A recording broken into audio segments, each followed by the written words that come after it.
we were so cheap, we would like sleep in the car. And it was like the worst experience ever. We'd lose all our money and be sleeping in the car, and we all smell horrible. The car smells horrible, and it's freezing up there, and like, yeah. Me and my buddy, we make it all of this money. Yeah, I know it's rude to be bragging. They never catching us slacking.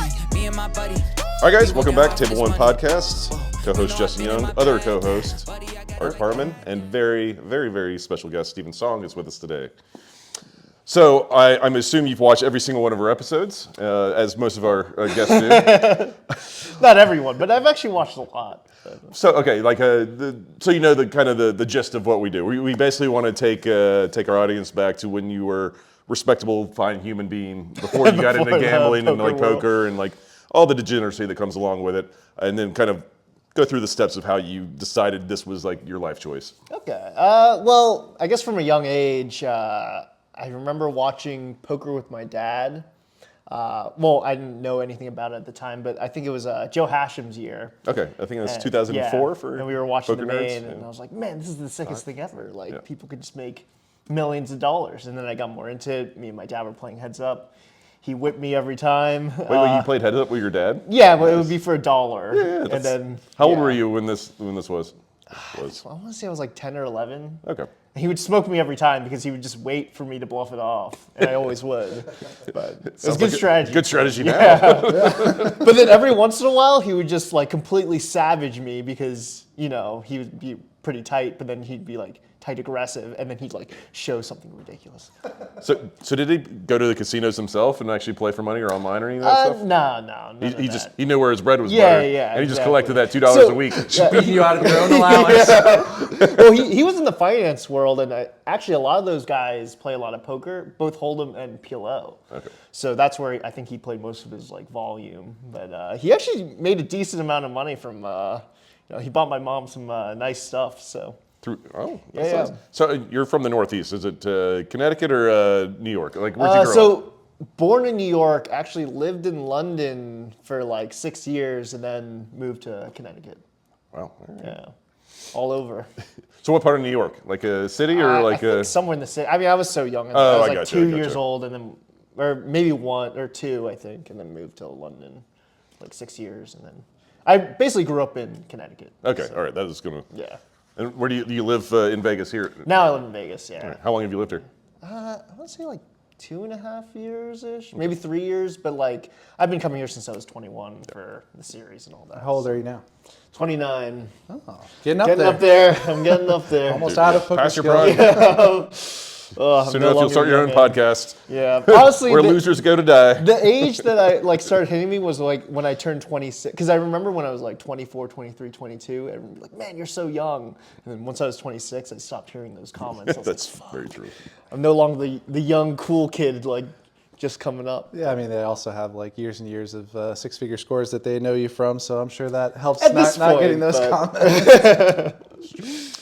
So when you were getting up there, like in high school age or whatever, were you just playing online, or were you No, so poker wasn't on the radar? Well, what happened was some of my good friends that in high school, we were like bus friends because we lived in the same area, and then we found out that we all really like poker, and then we started playing. We got our other friends into it. And it started really small. Like it started like $20 cash games or whatever. Okay.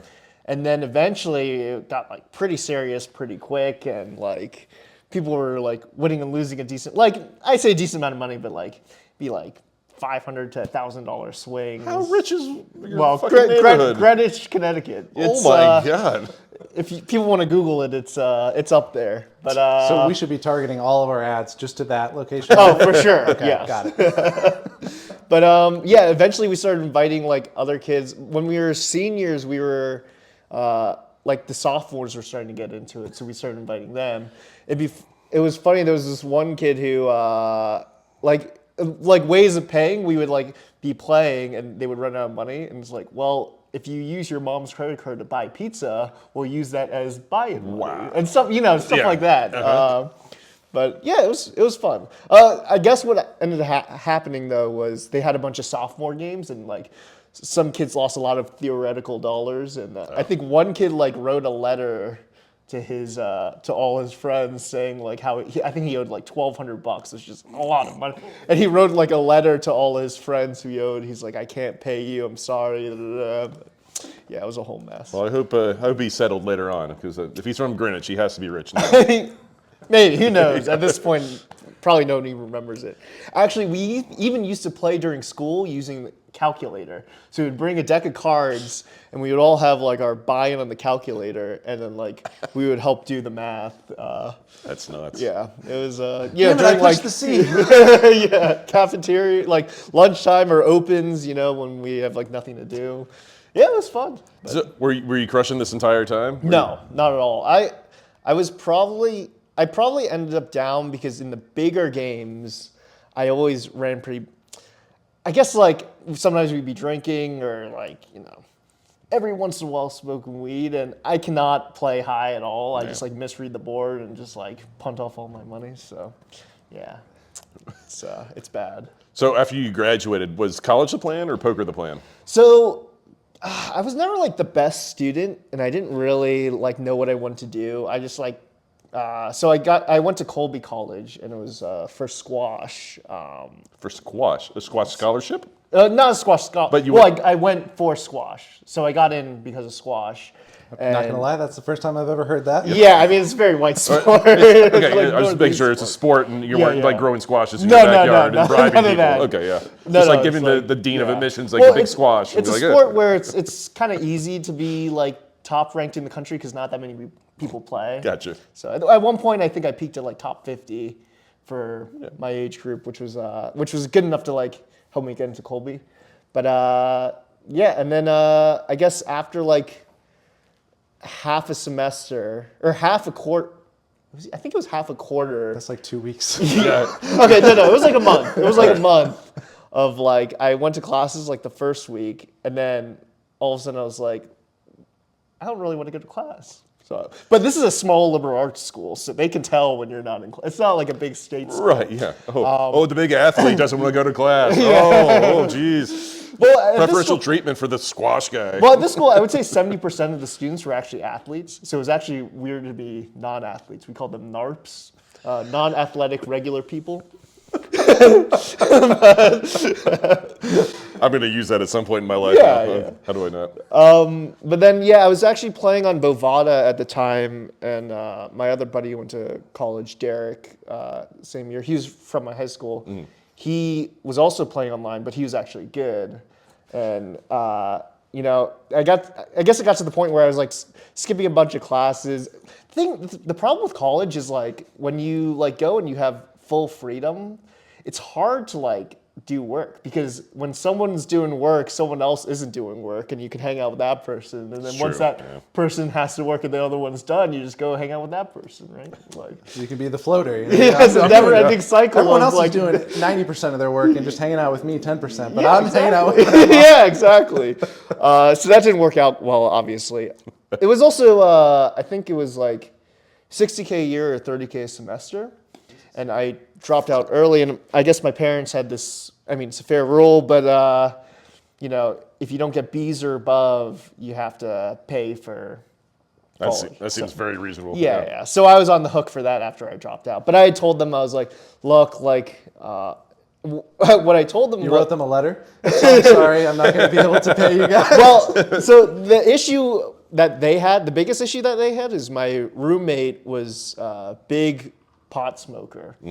And he had a bong that was like this big, and it was ridiculous. We would set our alarms for 4:20, and whether it was AM or PM, at AM it would go off, and we'd be like, oh shit, get down and do our mass. It was ridiculous. So once I told them about that, they were like, okay, yeah, that can't be done. And yeah, I was like a young, dumb kid, so easily influenced to do dumb stuff. But that helped them be like, okay, this probably isn't the best place for you.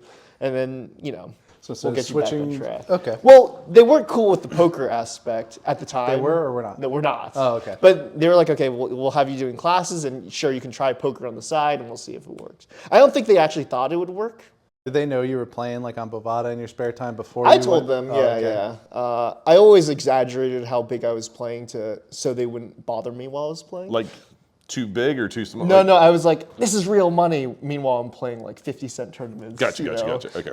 Like they're trying to get me to do chores. I'm like, I can't. I'm in the middle of a tournament. There's like There's $1 million up top, Mom. Get off my back. $12 up top. I'm like, there's a lot of money. Oh yeah, I didn't want to lie to them. I would just. I have 5 minutes at 12:55. I can help you. Yeah, exactly. Yeah. All right, real quick. Do you have crypto just sitting in a crypto wallet doing nothing? Then you've probably never heard of Gauntlet.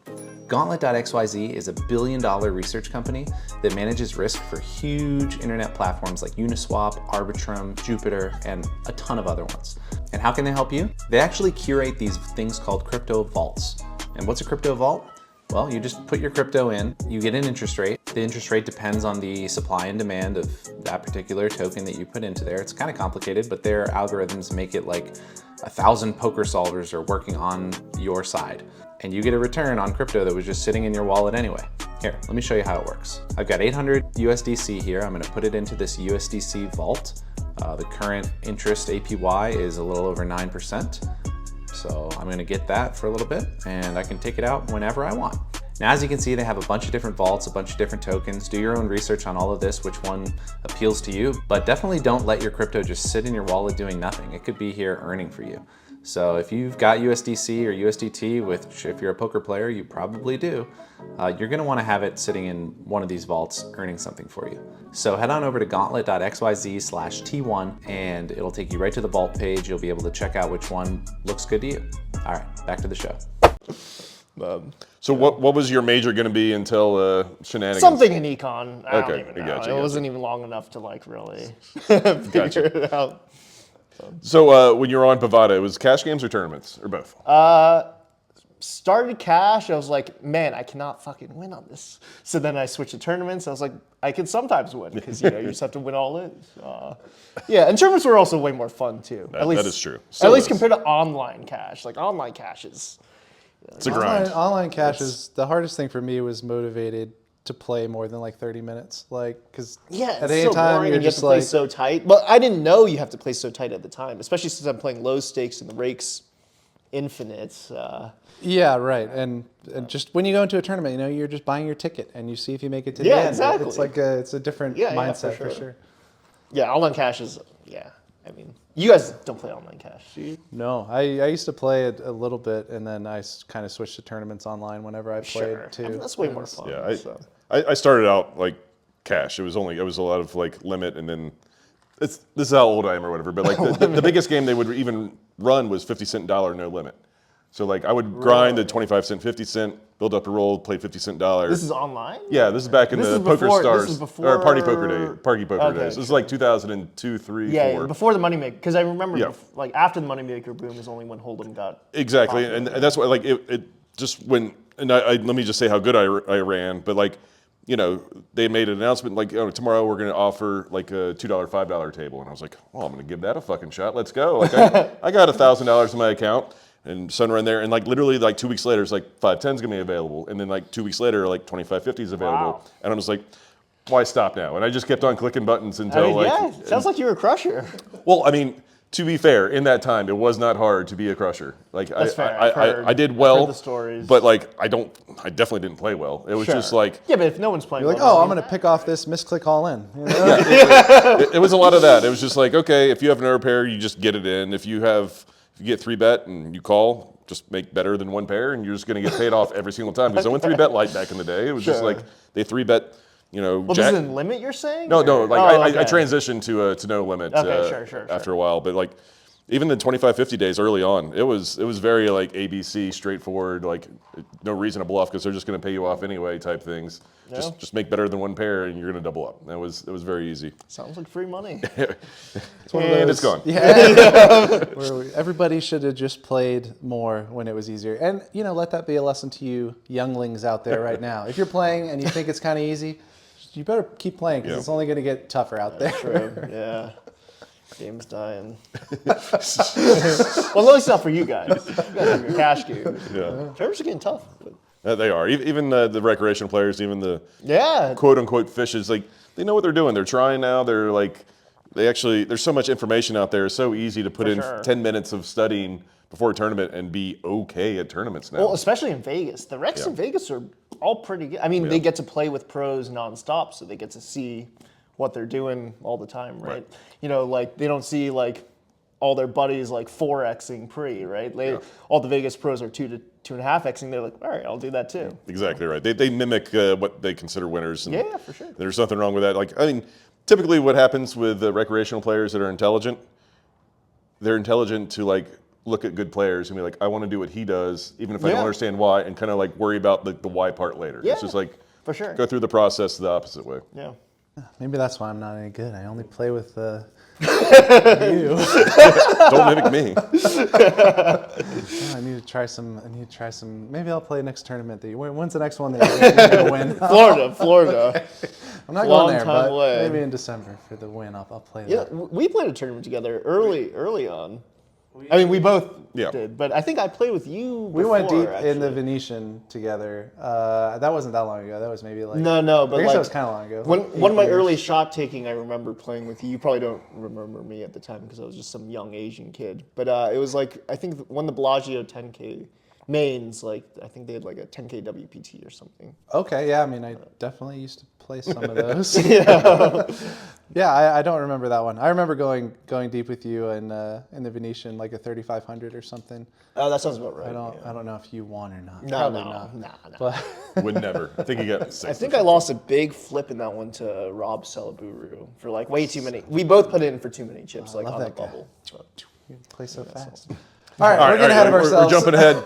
Let's get back to shot taking and stuff like that. Like, obviously, just like anyone else, I looked up your card player hidden mob account. Like, you started cashing tournaments. Your first one was 09. Was that you? Like the. No. Okay, it showed up on the card player. I was like, that seems like he was like 12 when this happened. Okay, yeah. No, there's another Steven Song who's from California. Okay. Okay, so some of those results aren't yours. He'll grab some of those my results too. Okay. Are you guys cool with that? Yeah. Have you talked to him? No. There's another Justin Young out there, and like he actually messages me. Like he messages me maybe like sick. once every like 6 months, and it'll just like, "You're welcome" or something like that, because he cashed like some Midwestern store for like $10,000. Sure. Like, I don't think my guy really plays much. Yeah. But. So early on, all the results from like 09 to like 16, were they you or? No. My first cash was in 2016. The Hendon Mob one is right? Yeah, the Hendon Mob. Because I looked at that and I was like, oh, we have something in common, or like close to in common. Turning Stone? The first. It's kind of a theme with this podcast and like people that we've noticed that have become like good professional poker players is that one of their first cashes is a win. Like your first live cash on the Hendon Mob is a 33K win. Justin's first tournament in Vegas was a win or a chop. Yeah, well, yeah, 45,000. 45,000. My first cash. Well, actually, I had an EPT where I got a little min cash, but then I had two back-to-back like wins as my next two cashes, and I was just like, well, I guess there's an exception to only good players winning early, but also it gets you just like, okay, I guess I'm gonna do this for a living because it's easy. Yeah, I mean, well, that's a whole survivorship bias, right? Exactly. Like, for every one of us, there's like. So many. 100 to 200 guys who like just bricked everything and said, this game fucking sucks. Yeah, now they're about to retire from like a regular job. Yeah. So when did you get into live tournaments? I mean, I always really liked live tournaments. I remember my first live tournament in Florida. I was really excited, and it was with my dad. It was like some $20 rebuy 10K guarantee, or like rebuy add-on. And I remember it started at 12, and I was like, we have to get there at 11:30, like just to make sure like everything cool. I didn't even know about lay ranging at the time. Yeah, break that one up. I'm pretty sure I bluffed it off really stupidly. I was To like, your dad, I hope? no, unfortunately, I don't think either of us cashed. You did that thing you do at the kitchen table. Yeah. But I was hooked pretty early on. I was playing mostly online basically majority online my early career just because I couldn't afford live buy-ins. Yeah. At least with decent structures. Yeah. I guess I would try to play Florida whenever I go to vacation with my family in Florida. I would try to play the 21 or under 21 places. But also I had gone to Turning Stone a couple times, group trips with my buddies, where we were so cheap, we would like sleep in the car. And it was like the worst experience ever. We'd lose all our money and be sleeping in the car, and we all smell horrible. The car smells horrible, and it's freezing up there, and like, yeah. That helps a little with the smell when it's freezing, at least. That's true. Yeah, that does help. But it still smelled bad, so you can only imagine how we smelled. But yeah, a lot of like just going up to Turning Stone, bringing like our $400 or $500, losing it all, driving all the way back down. And that was, you're like, oh, I'm glad I dropped out of school for this. So yeah, what were your parents thinking during this like interim where like you're actually playing on Bovada, traveling to Turning Stone or down to Florida? Like they were just like, all right, this is what he's doing now, I guess. Well, they had me doing some like online, some community college classes, and then when that wasn't really going that hot, they just had me doing some online classes. And they tried to make me focus on school, but I was always focusing on the poker. So you did just enough to keep them off your back, is that kind of thing? All right. But I was also always helping out. I remember I had driving duty to drive my sister to the bus stop, and that was nice for my parents because it was like I had to be up at like 6:20 a.m. You probably had like a 5-mile driveway on the compound. Yeah, exactly. Yeah. I'm doing my part today, guys. I'll take the rolls down to the... Well, we did have a nice driveway, but the spot was a little farther, so we had to drive. I'd have to drive like 2 to 3 minutes out to drop her off. But I was also in charge of waking her up. So I had to wake her up like an hour before. So I'd have to be up at like 5. I would get up at like 5:30 every weekday, wake her up, go downstairs. We have a 2-level house. Actually, 3-level house because we have a basement too. Go downstairs, be like sleeping on the couch until I was like, wake me up when you're ready to leave. I would like sleep on the couch. She'd wake me up. I would drive back, and that was my. Did you go back to bed immediately? Or? Oh, of course. Yeah. Okay, that's smart. That was my morning routine. But that's pretty helpful because no one wants to be up at 5:30 a.m. Right? Gosh, just make her take the jetpack like normal rich people. Yeah. But you said your parents had you on a payment plan once you dropped out, right? Like, how were you making enough money to pay off your... It was hard at the time because I would like bust my roll, but whenever I would like get enough, I would have to give my parents $1,000. We were trying for $1,000 a month, which is pretty tough. That's steep back in the day. Yeah. And also, this is when I'm a bad player. $20 tournaments and you pay $1,000. Well, at that point it was starting to move up. Okay. But I guess what I was doing was I was coaching chess lessons for kids. Okay. And rich families, like they'll have their like kids who barely know how to play. So I'm basically just teaching them rules and like a couple of moves, and I would get paid like $50 an hour, which is sick for and then like I would like try to spin it up, go to the New York City. Actually, going to New York City games really helped my role because I would literally never lose there. I mean, like the rake was really bad, but like I would kind of just sit there waiting for good hands. I was just happened to hold whenever I got it. You just had some buddies that knew some underground games, or no? Actually, I found it online. Like they'll have it on Craigslist, like 1-3 game in the city, like a Texas number, and like Definitely won't murder you. Bring all your money. Don't bring any cops. Well, the first couple times I only brought like a manageable amount where if I did get robbed, it wouldn't be that bad. I mean, it's funny you say that. The first live game I ever found was online too, and I was living in Gloucester, Virginia, so like a town of several thousand people, and they have like homepokergames.com, or it was something like that, and somebody was hosting like a 10-cent, 25-cent, or 25-cent, 50-cent home game out in the sticks. I would have loved to play those. There you go. And that's how I found that, and then I found a 1-2 game from that, and there you go. Make some friends. The rest is history. That's right. That's crazy. Never remembered that until now that's the first home game I played. All right. Carry on with your story now. Yeah. I mean, they were all online. Actually, we found a game during high school that was all the way in Long Island, and me and my buddies in high school, like it would be a big deal. It was this guy Bobby. He ran a game. I don't know if he still runs the game, but he actually did pretty well because it was like very consistent, like controlled. You just always pay up with cash first and then leave with cash. It was like a 1-3 game, and we always be like, all right, let's go to Bobby's tonight. And we'd all bring our money, and some of us would win. I would literally always lose there. So that place, during high school, it was really bad. But after I dropped out of college, playing in the city, because it was closer, I wouldn't have to like drive like a full hour and a half. It's like only like 40 minutes to the city. then I think I had maybe one losing session out of a bunch, but Wow. those games were good.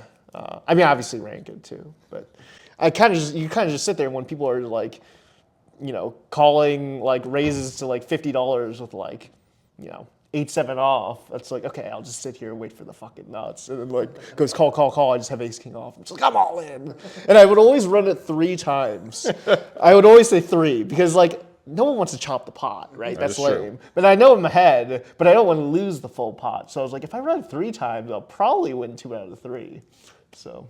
Wow. Three Solid was math always right my- there. Always my number. Can't argue with that. Just a quick break here, guys. Are you tired of playing with players like this? Not this. No. Like this? Or this? Or do you want to play with players like this? Oh, wait.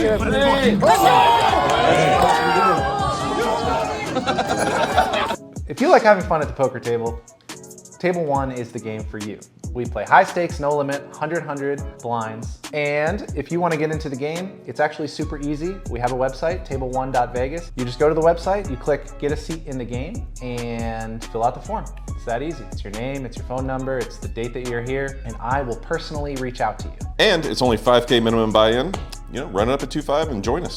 Was the first tournament you won, were you shot taking there? Like, was your bankroll like X and like you spent, was it $500 tournament or something? I would say at the time I'd paid off like $15K and I probably had like a $2K roll. Oh, wow, okay. Or actually it might have been less. It was a $1K roll. And me and my buddy Derek, we drove up to Turning. I drove there. And then, there was a satellite the night before. It was a 130, because the main event was a 570 100K. It was a 130 to win your seat or whatever. So 1 out of 5 won. And we actually both got the seat. So that was sick. And then right after that, we played some 2-5.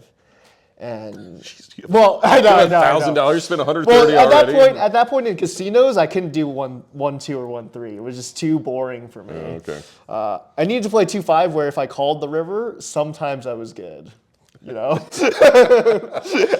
or 1-3 doesn't work out calling the river. But I want to see what they have. I'm always so curious. I've heard move up where they respect your raises, but I've never heard move up to where if you call them the river, sometimes you're good. Yeah, exactly. Well, that's good. I like that. I was actually pretty good at 2-5, but I was really bad at 1-2 and 1-3. So You're going to play the same way, but you're just going to go up until it works. Yeah, for sure. Okay. But played 2-5. I actually won like $1,000, and my buddy Derek, he still plays. He's actually pretty good. He plays like cash online, like 1K NL back in Jersey. But he's good, and he'll sometimes like shot take like 5K NL and stuff. But I remember there was a big hand versus like some old lady where he like I think it was like a 3-bet pot where it was like late position, like she opened, he 3-bet, she called, and he had queens, and the flop was queen jack 10, and they got all the money in, and she had ace king.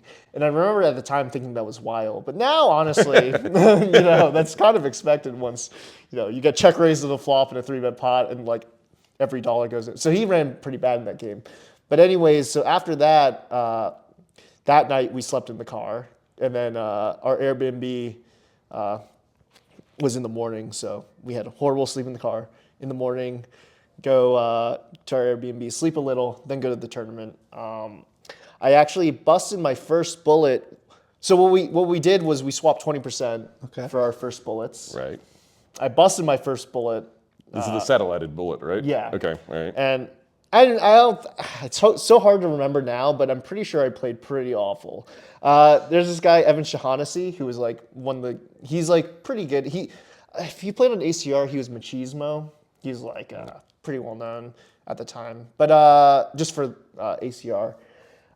So I was playing with him, and obviously he was the only competent player, so I had to like try to battle with him. Yeah. And he just took every one of my chips. Like it was just like, he just owned me. And so I bust the tournament. I'm like, that sucks. I go to play 2-5, and the list is like, I want to say it was like 9 people long. I was like, oh God, well, never gonna get on. And like I could still hop in the tournament for 30 bigs. And I was like, all right, 30 bigs, 1/3 of my roll. Yeah, Perfect. Fuck it. And this is even when like the max late regging thing. No one really knew about the max late regging thing. We just knew that it was a worse entry the later you get in. Right. So I was like, well, I have to hop in now if I want to hop in. And I was like, Derek, I'm gonna hop in again. Do you want to take 20% of this, or are you cool? He's like, nah, I'm cool. Oh, poor Derek. I know. Oh, no. Derek. Oh. Well, anyways, I end up hopping in, and as soon as I hop in the tournament, a new table for 2.5s called, like right after. I was like, oh fuck, I could have played 2.5 and like not Dustin's 570. But it actually worked out perfectly because like everything changes if I just wait another 10 minutes and don't hop in the tournament. You probably wouldn't be here right now. No, You'd be I living in definitely Jersey, wouldn't. grinding 1K with your buddy. So you win the tournament for like 30-some thousand, like Art said. Yeah. How does it? I mean, that's what. Actually, it was even funnier because Derek cashed the tournament, so he had a 20. Please tell me you busted him too. No. Okay. So you got a piece of his. Yeah, he didn't Oh have a my piece of God. mine. And I drove on the way up, so it was his turn to drive on the way back. And I think the nonstop the car ride, all I was doing was looking at my money and be like, "This is so sick." He's like, "Oh my God." Driving back. What a good friend, by the way. I might have crashed into a tree on purpose. Yeah, I was a little shit back then. All right, so I mean, you just basically like 20x your bankroll in one weekend. Yeah. Like, I mean, that has to change your life. I mean, like. Yeah. Snap paid off that. Actually deposited most of it in ACR, and because like I was playing on Bovada and ACR, but ACR I couldn't win, and I was like, well, because the players were also better. Yeah.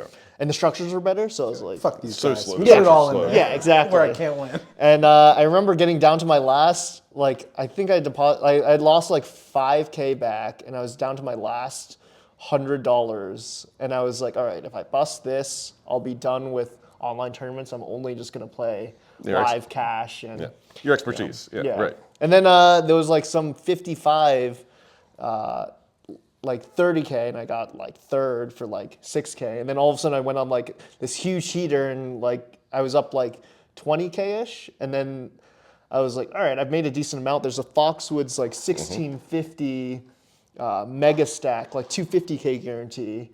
So I was like, okay, I'll just take some money out and go fire that. I didn't know what selling action was, so I just went with all myself. I think I busted my first bullet, but just re-entered because I was like, well, whatever, fuck it, I'm up. Your second bullet's always your best. Yeah, exactly. Gotcha. Yeah. And then I ended up getting second in the tournament for like 40 something. I had the most absurd chip lead going into the bubble too. I think I had like 1.1 mil at like 6K big blind. The second had like 400K. But that's also because I played like absolutely insane back then.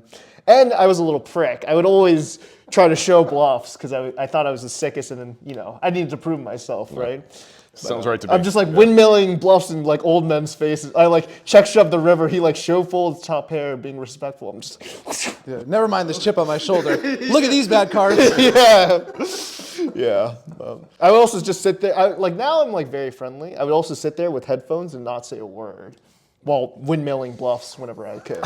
So they're not expecting it. Just like, oh, nice hand, kid. Nice hand, kid. You're like, instead of a handshake, how about a fuck you? Yeah, and not say anything while like, dragging their chips. Yeah, good times. Yeah, sounds like it. All right, so then you just hit for another 40, and then was this close to the time where you ran deep in the Borgata WPT, or? Oh, so we went to Seminole after, and then we met Ricky in January. And then that's when I was playing online, and then I went on my 20K heater, played Foxwoods. Do you know Ricky Guan? You probably played. No, I know who he is. I don't. Yeah, I don't yeah. know, but But he was being backed at the time, and after I got second in that Foxwoods tournament, he was like, "Look, I could get you the same backing deal." And this was like right before the summer. And I was like, okay, yeah. It was a 40-60 deal at that point, which is fine. I'm getting put in like full Vegas tournaments for the summer. Yeah. I told my parents, they're like, you should definitely do it. Like, you have no risk, and then you just get all this experience. So you had like what was your role when you took on the backing deal then? I mean, I still had like I would say like a 70-ish K roll. All right. It's pretty. That's responsible of you. yeah, very responsible of you. But like I was like, if I went to Vegas for summer, I wouldn't go for the full time. Whereas this time I could go for the full summer and like have no stress playing a bunch of tournaments.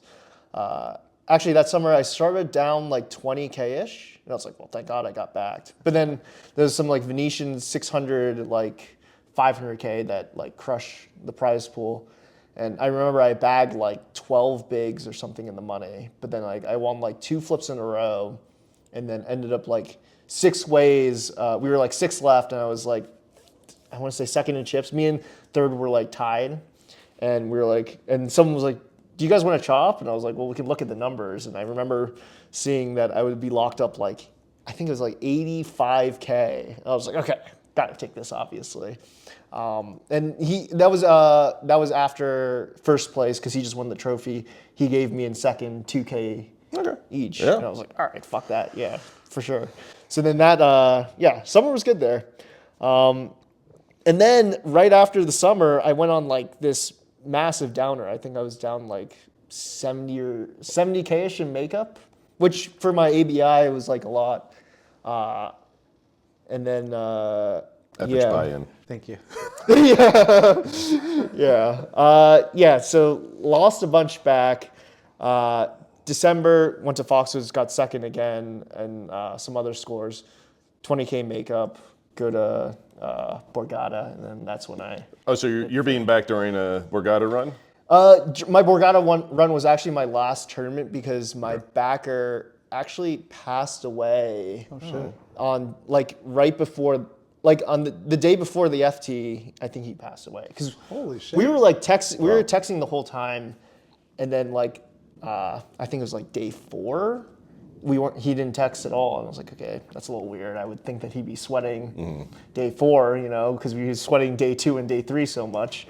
But I think it was just like he had some health problems. He was just like had an unhealthy lifestyle, and he actually backed a bunch of people too. So that's a crazy story. What happens to his business? Well, I was able to clear and give him a profit split, so that was good. But I think he ended up selling for like 10 cents on the dollar. So he already knew that he was going to die, or what? Like what? Well, no. Well, do you we just mean? sent it to his family. Okay. Because he had a family and kids and everything, and I think he had like deep makeup numbers overall. So we were like, okay, we got to definitely get him his profit split money.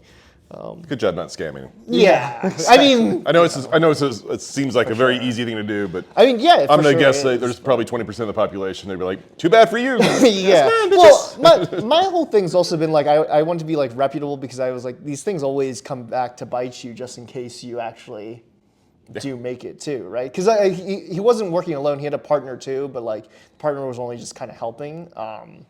And I was like, I don't want, like, obviously I have to give him the money. Like, it's his, like, Yeah. How do I do it? Yeah, exactly. What do we do here? Well, actually, Ricky was also backed by him, so he actually got him all the money. And then I think he also bought out for like 10 cents on the dollar, which everyone else did too. But that was the last tournament I was backed for.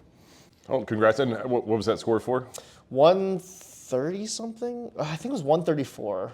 I'm pretty sure it was 134. I remember because it was my biggest score forever. I was like, fuck. I can't like beat this score. But, and you gave whatever, like 60% to the family? Well, actually, the way our backing deal worked is like when I was getting really deep in makeup, I was like, I want to buy pieces of myself to keep myself motivated. So I'd always have 10% of myself in every tournament. Just so I was like, get some gas money if you cash. Yeah. Well, also if I play like a 600 versus like 30K and I can't clear, like that's pretty bad incentives, right? It's good for both people to have a little skin in the game, for sure. I agree. I mean, I actually wanted more, but he was like 10%. But our deal was in the 3500s or like these bigger main buy-ins. First bullet I get 10%, and then second and third I could get an additional 10 and 10. Okay. Because ROIs Worst value. Yeah, worst value or. I was happy to give up a little bit And more. that was actually my third bullet, so I had 30% of myself, and then the rest of the 70% was a 40-60. All right, so you cleared like 100K or just. Yeah. So I had a decent roll going, going forward. Cool. But, And then he passed away. You're on your lonesome. Did you look for another backing deal, or were you? no. pretty happy? At that point, I was even talking to my parents about it, and I was like, I just want to like. Once I do clear, I just want to go on my own and just like, I'm gonna play the same stuff, and I think I'll. Yeah, if you get down to like whatever. You don't only have so much money. You can always get another backing deal. Well, hopefully, I don't know. Like if I bricked everything, then everyone would just think I suck, right? But You're telling me you haven't been playing in a while. You'd be surprised how many sucker backers there are out there. less now. You'd be but- surprised. Yeah, definitely less now. Now it's Definitely, hard, yeah, because all the backers are broke. That's probably true. Yeah, backing's tough. I've split backed only one buddy of ours just to help him out, but like for backing, I've always avoided like the plague. I've just heard too many horror stories. Yeah, seems like the best way is just to buy pieces. If you buy a Buy little piece here pieces and and there, just back yourself. you can know? back Exactly. yourself, get lucky, sell pieces, buy pieces, Yeah, that kind of thing. for sure. All right, really quick, guys. Phenom Poker is out now. It is live. If you want to get extra tokens, 100 extra tokens, and if you want to support Table 1, just go to joinphenompoker.com, and that will help us. Fill in your information, and you'll be on with us. Tons of people on there, tons of action, especially until Art and I will run out of money, I think. That's true. And we are doing a some sort of free roll. Anyone who signs up through our link, we're going to eventually reveal the details on Twitter, but if you sign up through our link, we are going to go all in up to 10 times at $100 no limit until somebody wins the $100. We might stack you 10 times and you'll lose 1,000 in this promotion, but we are trying to give away 100. So if we accidentally stack you 10 times, thanks. Thanks for playing. All right, join phenompoker.com. Now! Where should we go from here? You're on your own. Yeah, what year was Borgata? Like 2017. 2017. All right. Or So 2018. okay. Yeah. So you're still a young buck. You're like 23 right now, 24, somewhere in there. Yeah, I was 22. Jeez. Yeah. And just still grinding online. Like, I mean, I think it's about the time. Maybe it was like 2019 or whatever. Like, I feel like we first played together. It might have been 18, but Yeah. like, were you coming out to Vegas? I actually went to a lot of Vegas. Actually, that right after Borgata, me, Hendricks, and Sunig. So originally it was going to be Ricky was going to go to Vegas with Hendricks and Sunig, but he didn't really. I didn't know them, but it fell out with him. But he was like, "Hey, my buddy can go instead of me." Okay. So that's where I like got to know Hendricks and Sunig a lot more. Unfortunately, Sunig recently passed, but that was my first trip to Vegas. Yeah, I remember there was they had three 1600 1 mils. They had the Venetian 1600 1 mil, the Circuit 1675 1 mil, and the like a Win 1600 1 mil, all in the span of like 2 weeks. And then they had some other tournaments too. But we were like, okay, we got to go. I mean, And I was also excited. I was like, I'm finally on my own. First tournament was a 1600 Venetian, and I think I fired. Oh no. I was down like 5 bullets. No, 6 bullets. I fired 6 bullets, and by the end, I was like, all right, fuck this. Like, this tournament's not for me. I start walking home to the Airbnb, and I'm like, oh my God, Hendricks has the keys. So I have to walk all the way back to Venetian because he's still in. And then I was like, oh God, I'm already You know what they here. say, 7th bullet's the charm. Yeah, fuck it. Walk Like, of I just shame, walked like all the way back. I'm just going to hop in. I actually got 11th in that one. That's the one Stanley Lee, he either chopped or won. But I got 11th and I actually made all my money back. So that was pretty sweet. You were one of those guys. This is like everyone's so happy to be there. You're like, I'm gonna need 12th place to break even, guys. yeah, exactly. Yeah, that was a fun one. But yeah. So was poker your only vice during this time? Like your bankroll's kind of pumped up. You're traveling to all these casinos. Was sports betting, blackjack, any of that stuff on the radar? There was like a couple times. Well, early on in my day, I actually had gotten my Bovada roll up to like 10K after some good tournaments, and I don't know what happened. I had maybe I just had a bad session or something, and I started playing blackjack, and I had my 10K balance on there, and it started off with $25 bets, and by the end I was doing 500 a hand until I had no money. I remember the last hand I was down to my last $500, and I had a 20. I was like, okay, well, at least this one I should win. And the dealer had like a 4 showing, goes bang, bang, bang, 21. I was like, all right, fuck this site.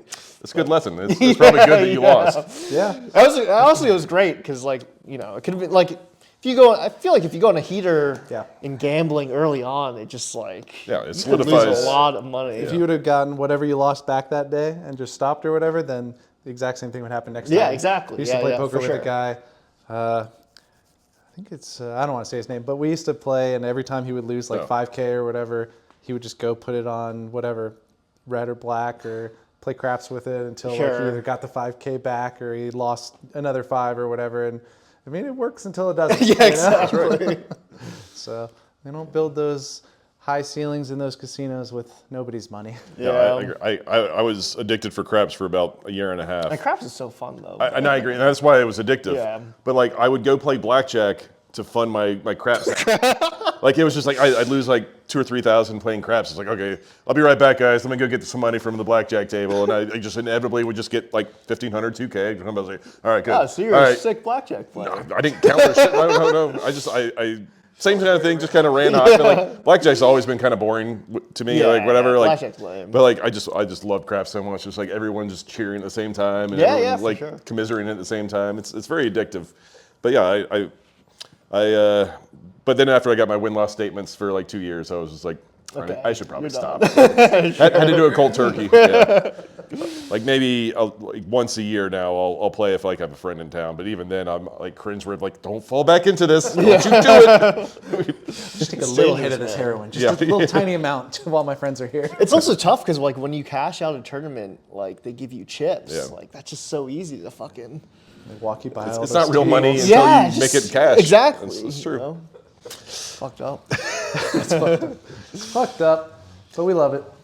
So were you starting to like kind of travel the American circuit or like international circuit at this time? Mostly American for at least my first 2 years. There's so many stops in America. I was actually going on like the circuit tour grind, which now looking back probably wasn't the best use of time because like traveling for 400s isn't really ideal. I mean, I was playing the mains, of course, but like I would go for the whole time and play. I mean, it was good. I think it was good experience. I think it's actually helped me as a player today versus the guys who only played online. I was still playing online when I was home, but I liked live poker more, so I was always trying to travel. But I was living in New Jersey at the time. We had like a Jersey house, and I would play. I mean, I mostly liked ACR and Ignition, but or Bovada. Yeah. But there are some unregulated or regulated sites too. Play on that. Actually, I'm banned on Bovada or Ignition now. What'd you do? No, it wasn't anything bad. The other Steven song. I won my last tournament on there. I won like they had like a 162 on Sunday, and I like won it for like I think like 20K, and I withdrew it, and they could tell that I was in New Jersey, and they're like, you can't play in New Jersey. And I just never bothered to. But you got the money at least. Yeah. Oh, yeah, Honestly, at that point, I hated Bovada by the end because I was like, the software fucking sucks. Yeah, it's not good. Compared to the other softwares, at least. But Yeah, it's crazy to be pulling in that kind of money and never like try to update your software. well, yeah, I know, right? I've been making piles, especially on the sports betting, but who knows? But yeah, I was just mostly traveling around for circuits and obviously like always come for the full summer Vegas too. And yeah, play all those tournaments. I mean, you have $8.7 million in tournament earnings, and right now I feel like we're tournaments, only like about like 600, 750. So what was like kind of like the big breakout moment where like you're like, I'm gonna be good. I'm fine. So like I had a pretty decent summer in 2018 when I sold like a big package and like sold like probably like 40% of myself at markup way too high to my buddies. But they took it. I think they broke even and I made money. But then the next summer, for some reason I had some good like online scores and I was like still like consistently winning like live and I was like, all right, fuck it. I'm just gonna take all myself this summer. And that was the year I won my bracelet. What was your bracelet in? It was like a 1K for like 340. That's nice. It's pretty sweet. And that was like the summer I took all myself, so it was even sweeter. Showered your friends after charging them 2.4 for the Well, 1.3, but it was still too high. I remember there was like a week and a half prior, there was like a 600 that was like huge. That one got like 390 up top, and I ended up getting 12.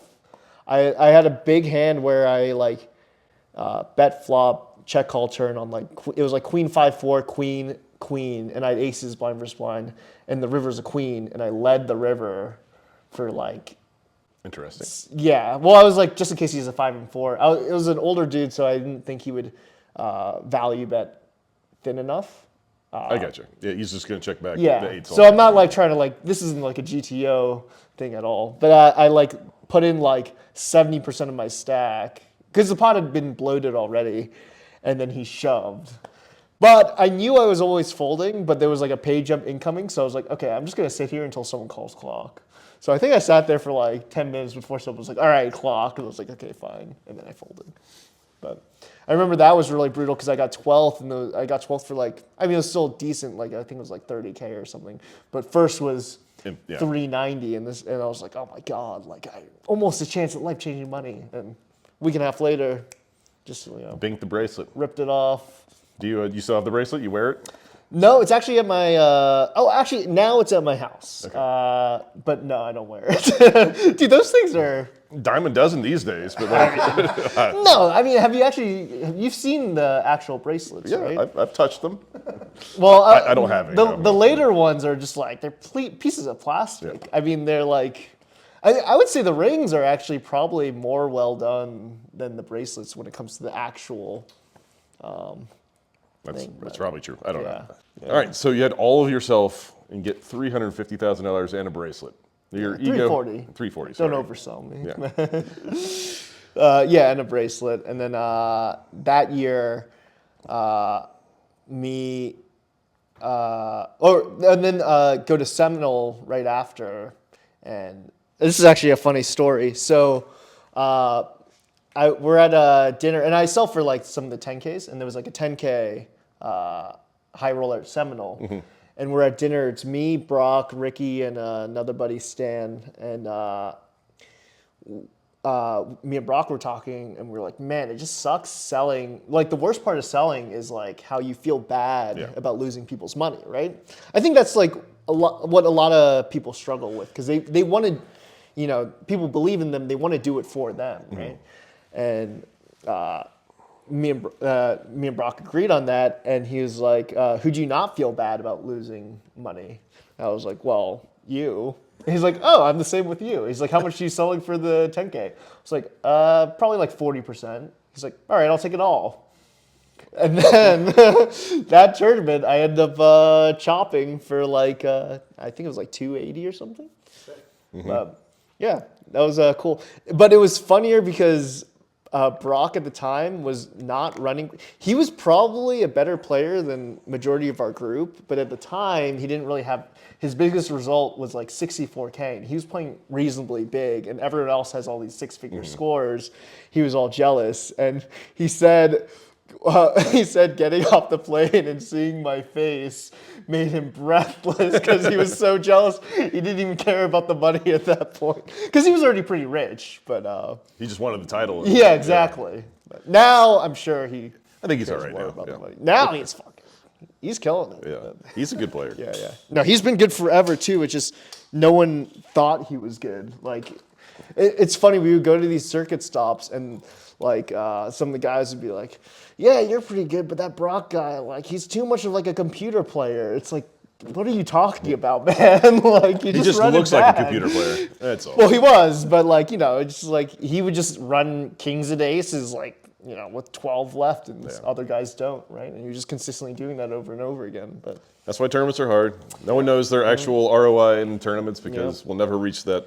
If you hold with your kings versus ace queen, you're gonna have a good tournament. Yeah, otherwise exactly. You're not. Also, it just sucks if you run bad, people just assume you're bad. That's true. And then if you run really good, people assume you're really good. It's a stupid game we play. It is, but it is nice when people think you're good, then all of a sudden you get folds when you need to, and you get That calls when you need to. that is a big thing for It's sure. It's amazing how like the psychological effect of like what the table thinks of you like matters. We call it. Can't relate.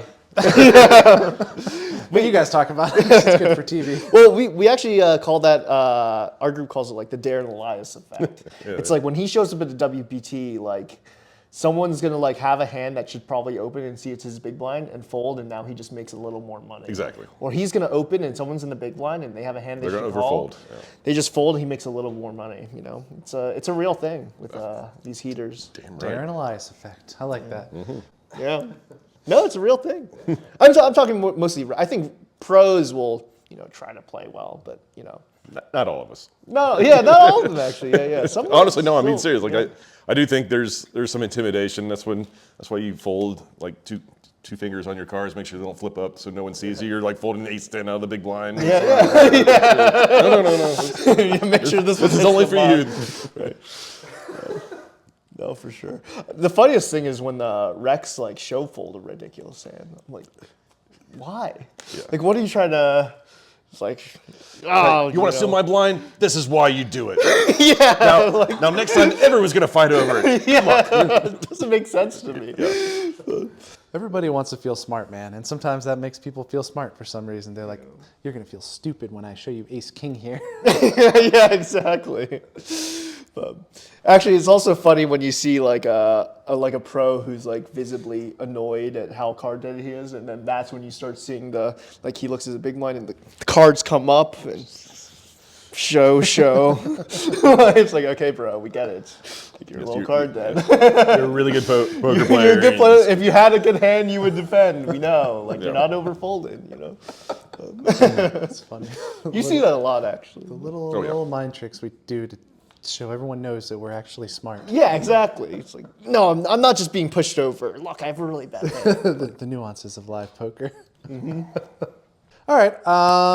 So you win your bracelet. What year is that? This is in 2019. Oh, so after that, I chopped the Seminole. So 2019 was a big heater year. I chopped that Seminole tournament, and then I go to Barcelona with Hendricks and Mike Liang. Is that your first international? This was my first international. Oh, actually, no, I'd gone to Bahamas. That doesn't count. No. Yeah. Bahamas is America. Yeah. Actually, that's kind of an interesting story, too, but I'll come back to that. But so I went to Barcelona with Hendricks, Mike Liang, and Yasser from the East Coast. You guys probably don't know Yasser, but I'm sure you've seen Liang's name around. He won the 777 this year. He also won like What's I think his there's a name? lot. Mike Liang. Mike Liang. Okay. He won the Lodge tournament that overlaid a bunch. Yeah. I don't know who he is, but I remember his Yeah. picture now. Yeah. Yeah. So us four went. Hendricks actually got second in like the massive 1K for like, I think it was like, he ended up being like 370K US. And then I ended up at like near the end of the series chopping like 2K for like, I think it was like, I want to say it was like 210 or something US. So that was a 6 stop for us. So then our heater continued. But actually after that, I didn't do anything for a while. I think I went on like 150K downer of my own money, which, you know, feels pretty bad. Feels bad, man. Yeah. Stings. That's not my biggest downer to date, though. But I've gone on bigger downers since. After that hot year, did you buy yourself a nice car, a watch, I got a Subaru. wardrobe, a girlfriend, anything? A Subaru, Like, a Subaru. I mean, it all goes back into buy-ins, man. No, I mean I understand, but you got to treat yourself a little bit. Well, I think at the end of the year, I shot took pretty hard, and I lost a decent chunk back, and that was the majority of my 150. So I didn't get to like, you know, No, that was keep the good for money for taxes too too. long. Yeah. Well, that's why everyone says it's good for taxes. That's Just keep firing. Losing is great. As long as you're a winning player. Yeah. Oh, but actually, my first time out of the country was PCA. So at the time, we were friends. Well, Ricky and me were friends, and we went to go to Bahamas. And Ricky was all about networking and very famous, you know, controversial player, Ollie Imserovich, and his buddy Rock, who we played together with Rock. Oh yeah, I know Rock. Yeah. Ricky had reached out to them, and they were like, "We want to go to PCA. You guys want to like split a room?" So it was like the four of us, and like 2 of us in each bed, sharing a room to cut costs. yeah, that was my first international trip. When you cut costs, it all goes to the bottom line, guys. Assuming there is a bottom line. Hopefully. But yeah, that was when we first met. You the big spoon or the little spoon? Are I you want on to top of the covers? say I want to say it was a back-to-back thing. Oh, you're back to back. I was Although- going to ask, are you one on top of the covers, Although one under? he's not the feet only this buddy. way? He's not the only buddy I slept with, but the moment I stopped sharing beds is me. It would be me, Brock, and Mike was the biggest, so he would get his own bed. I've got the thumbnail now. Bonuses Four for- heads in a bed. I'm ready for the thumbnail, But guys. he would have his own bed, and me and Brock would share. And the moment I was like, this is done, is I woke up one morning and me and Brock were like hugging. I was like, what the fuck? You know, not that I'm like super homophobic or anything, but it was very shocking. But it feels so right. I was like, okay, this can't be happening anymore. And I think that was the last moment I stopped Okay, doing so the bed sharing. your big expenditure was not sharing beds with other men. Yeah. All right. All right. We all spend our money on different Yeah. things. There's plenty of people out there that spend money on sharing beds with men, Yeah. and you go the other way. That's Yeah. fair enough. So, anyways, like COVID is happening about this time, 2020. Like after this big thing, traveling for poker becomes incredibly hard. Yeah. Obviously, online does kind of like mini boom a little bit. Did you just kind of revert back to the online streets? So I did for a little, but that was like at the end of like my 150-ish downer, and I guess a little like when you come off like the sickest like heater of all time, you think it's just never gonna end, and that was like a slap in the face from reality. And after that, I was playing a little bit online, but I was like, I'm just not really enjoying it, and all my old high school buddies were also home. And they were like gaming every day. I was like, all right, fuck it, I'm gonna start gaming too. I was like, kind of dicking off for that whole COVID. When everyone was getting really good, I was just being I probably got worse. Well, just by being stagnant, I'm Yeah, sure. yeah. What was the game of choice? League of Legends. Okay, all right. At It's least you actually know what really that is. fun, despite what. If you've played it for too long, then people will say it's miserable, but they'll still play it. You know, it's like one of those games. Well, it's because it's so team reliant. I don't know if you know anything. It's like I never 5 played it. I played a little bit of Dota. It's similar, right? Yeah. It's Dota's just like harder, I think. Yeah, I okay. think it's more complicated. Only reason I played a little is because I used to play Warcraft 3, so it would be in Okay, the custom okay, games so you're or a whatever. gamer then. I was. Now I'm just Yeah, it's old. Degenerate. old. Yeah, I can't compete with the, Fair. the young guns. Oh, I always had that problem too, because like compared to my buddies, we would play with like a bunch of different people, and there were like some younger guys too, and they were just like mechanically, like you're just so much faster than me. I'm just so delayed, like. No, you're a sponge when you're whatever 12 to 21 or whatever it is, and like dexterity is at your peak, Yeah, for and sure. like it's. And I also wasn't much of a gamer because my parents didn't really like video games. They thought it was a distraction, which it is, Sure. So, yeah. But that's so what you I was just doing. chilled during COVID? Just got better at League of Legends and worse at poker? Yeah. You didn't lose any Oh, more it's so money? horrible, League of Legends. He kind of stopped the downslide, Yeah, that's true. You can't go on a can't downside lose if you if I don't spend any more play. money. Yeah, That's yeah. right. That's nice. But yeah, and then got back into it. I think my first trip was, I want to say maybe Vegas. I went to visit my poker buddies, and at this point, we had all come to the conclusion that I was like, okay, you guys are probably better than me at this point. But then I was like playing with them, and then we all went down to Florida, and then that's when it started picking up again. In Florida, I got second in it's some 1K, the 1K, 100K, but obviously it was Yeah. massive. Yeah, I got second at 5 a.m. for 80 something. And that's kind of sparked it again. I was like, okay, maybe I'm back, just son one tournament and then I started playing a ton. And Were you doing studying and not saying you got on any of the sites or anything like that, but were you actually studying yourself or talking with friends or any of that stuff? So the reason why, so I would say that when I first came up, Derek was the one who was helping me out a lot.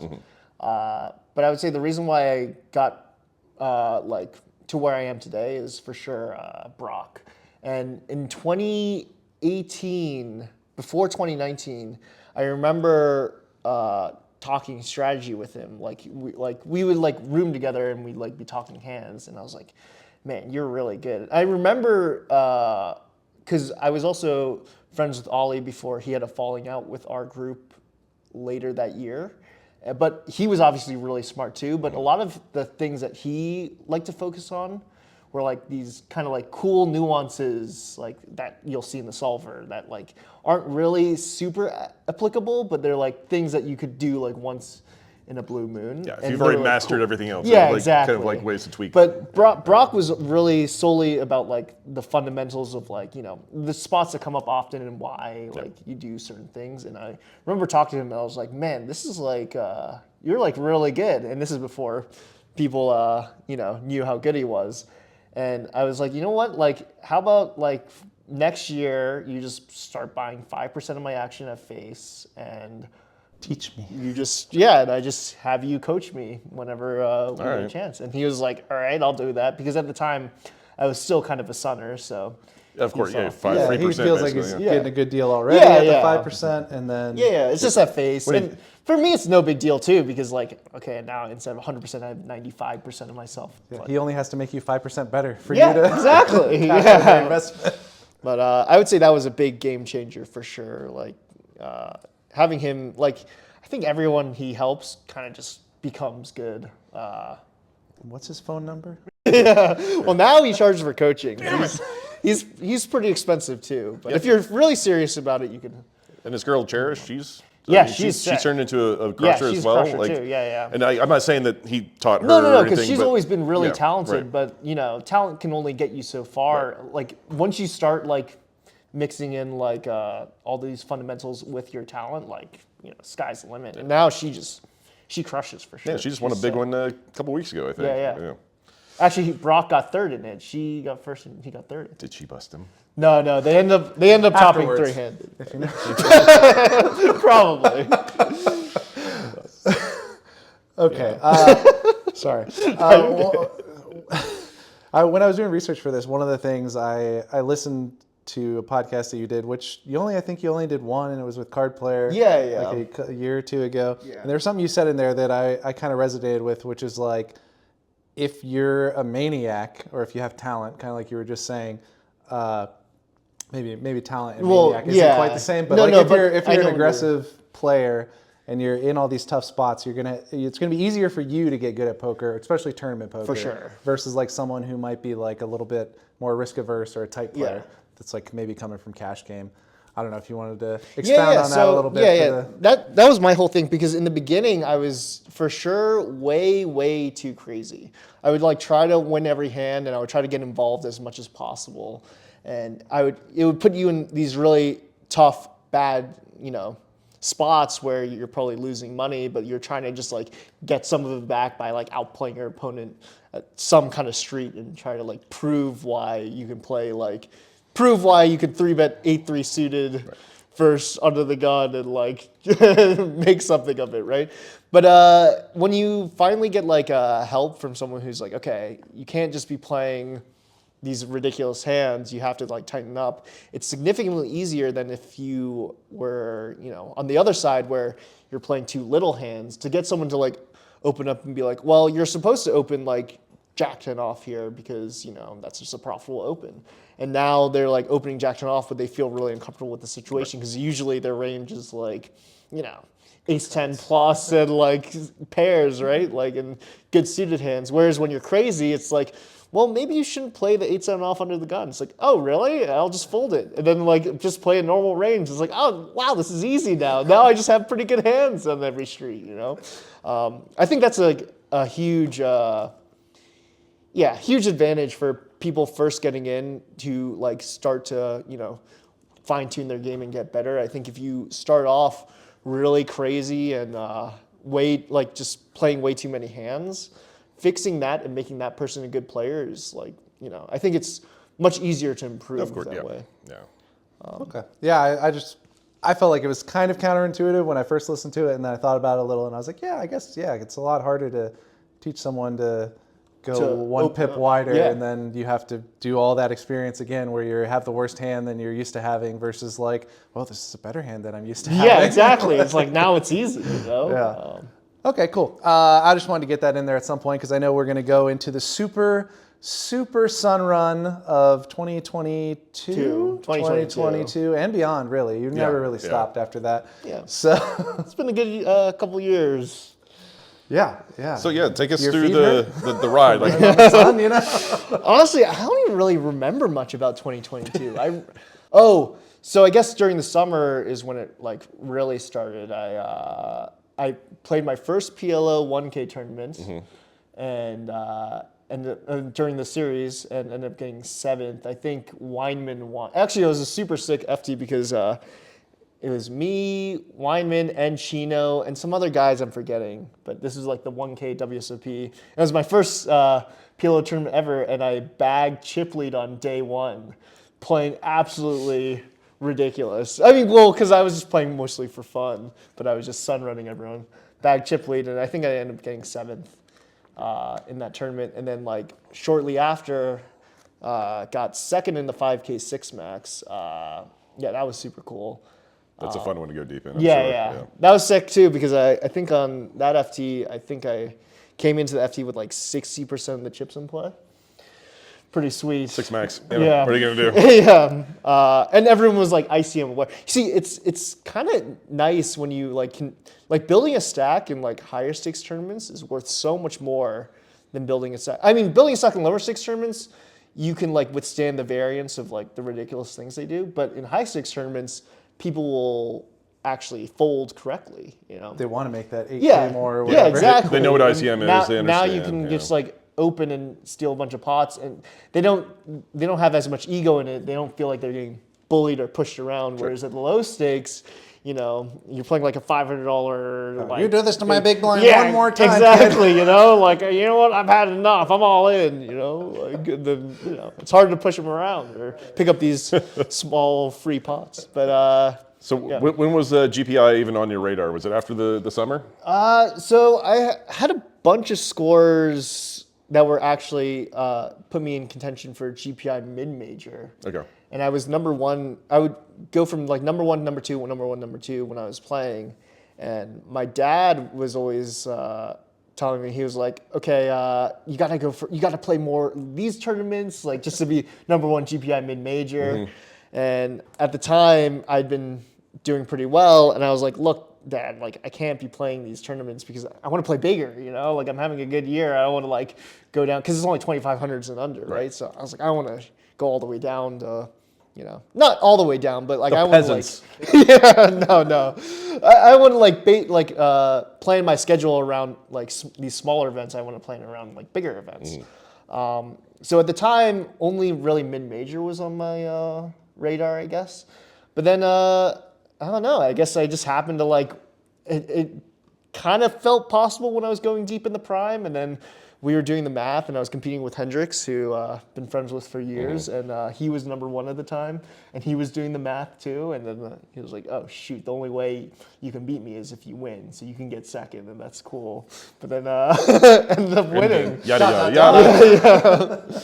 And I mean, it was basically that one win that propelled me to both. I mean, then I was like far ahead in the mid majors, but also propelled me to just eke him out in the GPI. And actually, he did have one more chance to beat me. There was a Venetian like 1100.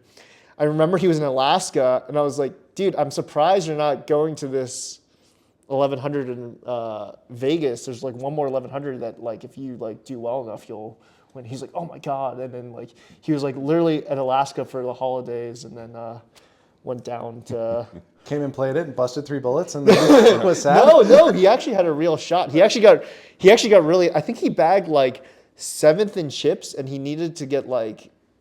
And you mentioned this guy a lot, Hendrix. Who is this guy? Adam Hendricks. Adam Hendricks. Yeah, oh, yeah. okay. I know. him. Super nice guy. You definitely know. Yeah, I him. know him. I just I thought that was like his nickname or something. No. That's just his last name. Yeah. I think he needed to get like 6th or something, or 7th, and he bagged like 7th in chips with like 40 something, or maybe he was like 5th in chips with like 40 something left. But then he got like super screwed early. I remember I was walking around the city. I was in New York City at the time with my girlfriend, and I got the text like, "Congrats, man." And it was like kind of bittersweet because like it was obviously really cool, but it was also like something I'd kind of like stripped away from one of my best. Sure. If Poker you win, someone else buddies. has to lose. Yeah. I mean, that's the nature of our business. So Yeah, well, in that though, they're both having pretty good years. Yeah, for sure. I mean, we both made plenty of money. And isn't it crazy that like everybody in poker is trying to win these tournaments, and you and your little tight knit group? Like, 'cause Yeah. it doesn't seem like you have a huge group that you travel with. Is it like yeah. maybe a dozen people, like between. Yeah. Maybe and then not you're even. all- Probably not even. And you're all competing kind of at the top. It's pretty sick. I mean, definitely doing something that everyone else isn't doing. So. Brock Wilson coaching. You can find him on. Definitely find him on Octopi or something. There you Get his go. rate. There you go. You get the Table 1 special. Just text right. Steve Song. He'll reply to you on Twitter. So you eked him out there, and you didn't stop there, right? Or what happened in I guess 2023? 2023 was like a more slow year. I didn't really have that many like big scores. I think it's funny in 2022. So actually, 2023 looked fine. Like I still had a decent amount in cashes. I think I had some scores. So I was up on the year, but not nearly as much as 2022. I remember, or 2020. Yeah, 2022. And I remember this year, 2024, in the beginning of the year, I was like I think at one point since peak, I was down about 300K-ish. And I remember talking to my girlfriend before this Barcelona trip, and I was like, man, it's like ridiculous. I haven't had a score above 200K in like almost 2 years, you know? And she was like, babe, you're doing fine. Like, I was like, no, but like, and all my buddies are like crushing, you know? And then there's some competitiveness. Now right? you're the You wanna- Brock of the group. Yeah, exactly, right? Like, fuck. But yeah, and then Barcelona happens. Barcelona happens. Honestly, it was a pretty slow year before then. I almost had my first losing summer this year. Almost your first Almost. losing. Yeah. That is a cool feat of mine so far. I've never had a losing that summer. is had a losing really summer. Losing WSOP, yeah. yeah. That's tough to win. I think I've heard. Sometimes. I don't know. I run really good. Shut up. Man. It's hard for me then. Well, you probably just don't win flips. I'm pretty good at those, man. Getting into flips is tough too. Queen 9's not always flipping. It's ace queen, as it turns out. But yeah, I was on track to have my first losing summer, and then I randomly pulled it out. I got like second in some Aria 10K for like 110 or something, and then I had my deep run in the main, and that basically saved my summer. But it wasn't like my year wasn't going that great, to be honest. I was like down probably like 200K-ish on the year or something. It just looked like, you know, you just of see the course. results and it looks good. Yeah, Now my year's. Yeah. Or I mean, off to the races. it's only that one fucking score that you really need, right? I mean, 1.4 sounds amazing. So It's pretty sweet. what? First off, like, how much did you have of yourself for that? I would assume you maybe swapped some Yeah, I had some percentages here and swaps there. out. I think I ended up having about, after swaps, like 70-ish%, Okay. which is more than fine. Yeah. So 70% of And it can make That's- friends that's the money million too. right And a lot of my swaps were like deeper in the tournament too. So like, Got some one of my money swaps back. got like 10th, and then my other swap got what do I call it, 5th. So you know, it's not like Not the whole amount. yeah, difference. not the whole amount. But I think now I'm more prone to swapping than I was in the past. But you know, I'm probably down a lot of money on swaps, to be honest. Every once in a while, I'll make money. But Yeah, well, you got to feel good helping out people that you like at least. Hopefully you're only swapping with people I you did like. have a piece of Zamani who won or chopped like the early 1K in the series for like 400 something. So that was nice. We had a swap. A little rebate. I like it. Yeah, for sure. Yeah. I like Zamani. So, yeah, Everyone me likes too. Zamani. He's hard not to like. He's sick. So obviously the 1.4 is by far your biggest cash. Like, what were the emotions like? I mean, beyond the obvious of like, happy I made money for my friends, but like that first 7-figure score has got to just feel bananas. It was And nuts. I think I had started reaching out to you on Twitter to try to get you on this right before you went over there. And, Yeah. And so I was more in tune to you. I was like watching some of the final Oh, stuff. okay, yeah. I You saw all some the of suckouts. Yeah, well, I didn't necessarily see the hands. I saw some of the emotions though, and it Oh, okay, definitely sure. looked like a big win for someone Yeah, who's won a yeah. lot of tournaments. Like, Yeah. Well, it was also like it meant so much because like so much more than most tournaments because like as a kid, I was like a huge poker fan. Like I watched a lot of like WSOP main event coverage, but like I also watch a ton of EPT coverage because they do it so well, and they have all the apps. They used to have all the 40-minute episodes. I would like watch like all of them for like each stop. But it's one of those things as an American, you don't really see yourself ever winning an EPT because there's, first of all, like barely any of them, and second of all, you have to like go all the way to Europe, and yeah, it's just you're gonna play them so infrequently. But yeah, I think it was just like a really cool feat that like I was just thinking, the young me would be like super stoked that I was actually able to win this fucking thing for. You're so mature now. It's Well, I'm saying the baby me, yeah. the 12-year-old me. But yeah, no, that one definitely meant a lot. I mean, the money obviously was Saved your year, made it like the year. Yeah, I mean, exactly. I was looking at your Hendon researching this, and like of your 8 million, 2.5 million have come this year, Yeah, just like yeah. since basically that point forward. Yeah. 1.4 there. You just ripped off the NAPT for high like roller. 4 or something, and then yeah, it's been good. It's been good. I mean, it's crazy. Like these streaks just like happen. You'll like brick everything where just like poker's just so hard, and you just like can't win the pot, or you just can't have the winning hand, and then all of a sudden you'll just have a stretch of like 1 or 2 months where like you're like, wow, this is fucking so easy. Like actually, I need to play this more. Like. Yeah, it's crazy. I'm sure you guys have that in your cash games too, right? Oh, of course. Like, long streaks of like losing. Long but then, like, streaks of losing, streaks definitely. Of, I've like, seen those. You're the man, right? Oh, for sure. Sometimes it just feels like you just show up and like, all right, how much money am I going to win today? Like, Yeah. Losing's not even on your mind. Yeah. It's like, how am I going to win? Well, I've got something to do at 5 p.m. today. We're starting at 1. God, how am I going to win 40 by then? But then there's like when it's been The opposite. 18 minutes and I'm down 2 stacks. Like, is this session over yet? Just like anything else, with the confidence comes like all the other stuff. If you all losing, then all of a sudden you're like, I just want to break even today. Oh my gosh, breaking even would be amazing if I could just find a way to like win $75 or something like that, just so I can write it in the ledger. I've never told this story on the podcast, but there was a time when I was down to I had gone on an upswing selling action in the cash games, and I had like 50K to my name. And we were playing big. We were playing like 25-50, 25-50, 100. Yeah. And I was like, you know what? With this 50, I've been selling action for like a year and a half, playing these big games. Like, I'm just going to take this 50. I know I can sell the action. I'm just going to see if I can spend this 50. Yeah. And that was September 1st a few years ago, and I spun that 50 to over $1 million in like a month and a half. It was like September, October, November, 3 months. Okay, 3 months. You're playing 51? Yeah, 25-50, 25-50, 51. and some 1-2 also. But it was Okay, just sure. like that was the most confident I've ever been. Obviously, Yeah. I mean, this is all cash game too. It's not All right, like that's I a ripped sick. it off in one. That's tournament. also way harder in cash, right? Like. I didn't feel that way. Yeah. It's like you walk to the casino. It's just like you said. I got 4 hours to kill. I mean, that's 10K an hour probably. Let's see what I can do. Yeah, that's 80% winning sessions. It's just like, I mean, I know that I can do it. Now we just got to do it again. Yeah, exactly. So, anyways, to any aspiring people out there, just DJ your whole roll. 5 to 10 buy-ins. That's all you need. Yeah, just jump to table 1. That's right.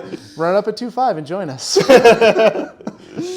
All right, so you are obviously crushing this year. The win is still to come. I'm sure you'll win that. I'll buy a piece at 1.3. He's going to Florida. no. He's Florida, and then Oh, okay. You'll PCA. win something in between there as well.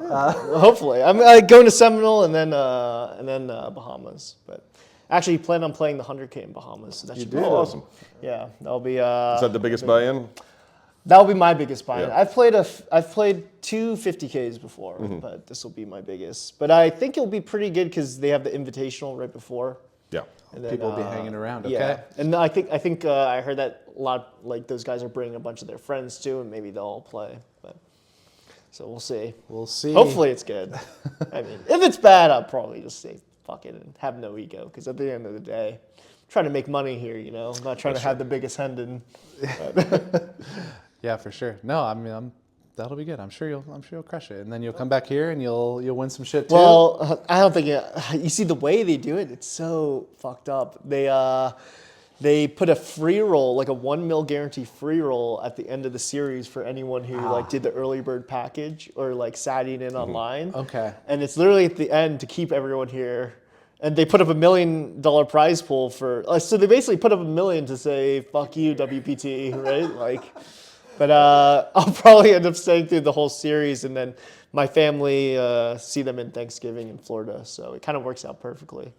So no one for me this year, unfortunately. All right. You know, maybe next year, though. Someone else can win it. Last year, I did say I would never go to Bahamas again, and then here I am. They going just to Bahamas put that again. carrot right in front of you. Yeah, I know. It's Not too a man much, of his man. word. No, He can be bought, folks. He can be bought. well, free stay, you know. and Speaking it's of sweet. bought, are you endorsed or sponsored by anybody? Who? No. No This interest. is Have you just been approached? If I would get sponsored by someone, it would probably be Stars, if anything. But other than them, I'm not sure if I would really have much interest. I don't know. Table 1 by chance? we can't pay you any money. That's the end of my offer. Dangle that carrot. Yeah. Honestly, nowadays sponsorships are a lot more realistic for like real ways to make money. I feel like when I was coming up at the time in 2016, 2017, like basically like 2016 to like 2020, sponsorships weren't really a thing anymore unless you like lived abroad and played online. Yeah, it's coming back. It's definitely making its now way it's back. like coming back more, but back still, then, back then I'd say my primary and sole focus was just to play. I was like kind of trying the social media thing for a little, and then I was like, why am I even doing this? Like, I don't even really care what people think of me. I just want to play, and then, you know, if the results come, then like people will know you anyways, right? Like, It's true. That is true. yeah. But if the results don't come, start a podcast. And here we are. Actually, one of the biggest turning points for like not doing social media was I have a buddy who, I don't want to say his name, but he like had a nice result and he took a picture on Instagram and of like the cash and stuff. In the corner was the room number. Oh, no. What happened was some guys like came to the room. They were like, "Oh, security, we have to check on the thing." I guess they were being stupid at the time, and they just let them in, and they just got robbed for. Jesus. It wasn't actually as much because most of the money was in the safe, but I think they still got robbed, and that's a horrifying experience. Luckily, what happened is one of the guys was able to like dart out and like run downstairs for help, and then they were all rushed, so they just grabbed what they could and left. But, Okay, good. Yeah, I was going to ask why they didn't just make him tell him what yeah, the safe yeah, compensation yeah. was. But that was super scary. And then I was like, is there even a point to really like posting on social media and having everyone know a bunch about your life, right? Like, and it's like at this point, like especially during this time, it's not really like that many lucrative sponsorship deals or anything. So it's like the risk reward like just isn't even. There's some self-serving ego attached, I'm sure, but like it's, you know, like unless you're trying to gain a following of like a whatever YouTube channel or something brand like that. yourself Yeah, or exactly. something. Yeah, It's true. Even for us, like for Table 1, we take a lot of videos of like the table and there's all this money on the table, but like it's all chips and like there are boxes right there. We all put our money in the box when we're done And you guys playing. have done this forever too, so you like, you know, there'll be no problem. I can't speak for Art, but I'm sure he's the same way. Like I don't leave the casino with more than like whatever, like $1,000 typically. It's just like, so you want to rob me, you got it. Okay. Like, you know, and not a challenge, just just saying, like, you know, like you're not going to get that much. Yeah, the That's all. risk reward is not there. And if I play video poker before I get to my car, then you might get $20. Video poker, man, I cannot win at that stupid. I quit long ago. I was like, well, eventually when you hit a straight flush or a royal, you'll break even. I was like, That's right. like, No, you get it. Sounds like you're getting it. Yeah. You just got to hit the button the right amount of times. I played a decent amount of hours and maybe not that long, but like the best hand I've had is like quads. And just like can't get anything better. Sounds like it's out there for you. Just keep trying, man. What are you doing this afternoon? All right. Well, so it sounds like you don't want to promote any social media. So other than BrockWilsonCoaching.com, is there anything else you want to tell the internet to? I mean, look for? I still have a Twitter. I don't post or anything, but cool. you know. Follow him. Yeah, Follow sure. him. You He can won't- find it. Yeah. He's gonna retweet Yeah, I'll this retweet podcast. this Yeah, for there you go. guys. Yeah, So yeah. you can, even though you've already seen this, person that's listening to this, Follow. I have an Instagram too, but it's private. But if I happen to know you and see your requests, then I'll accept. Yeah, or if you're hotter than his girlfriend, he might accept you as well. No, that can't happen. All right, is that the pod? Yeah, it sounds like it. All right, thanks, Okay. guys. Me and my buddy, we making all of this money. Yeah, I know it's rude to be bragging. They never catching us slacking. Me and my buddy, we working hard for this money. Whoa, you know I've been in my bag, yeah. Buddy, I got it like that, yeah. Y'all better stop. Me and my boy gon' climb to the top. Sidekick game like Calvin and Hobbes.